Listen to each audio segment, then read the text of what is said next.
Wala nang palagpa ang lalaking ito nang mahuli ng Manila Police District Special Operations Unit o DSOU sa Camarin, Caloocan City. Pinasok nilang isang housing building at dito nahuli ang target na si alias J. May kaso siyang robbery sa Quezon City. Miyembro raw siya ng Komando Gang.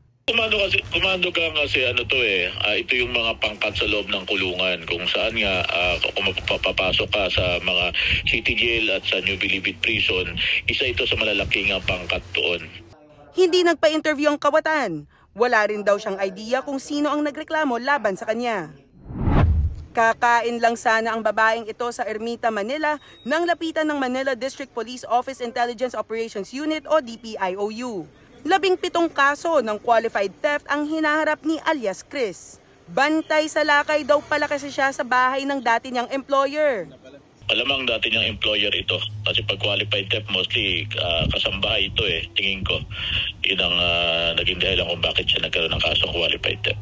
Halos 3 taon na ang lumipas nang mailabas ang warrant laban sa kanya. Tumangging magsalita ang akusado. Kung wala siyang alam na hindi nakinasuhan siya, malalaman naman yan kasi unang-una padadalahan siya ng sumpina ng korte at malamang hindi niya o inignore niya yan o hindi niya man natanggap yan, kaya siya nilabasan ng warrant of arrest. Mananatili sa kani-kanilang custodial facility ang 2 suspect. Denise Osorio para sa Pambansang TV sa Bagong Pilipinas.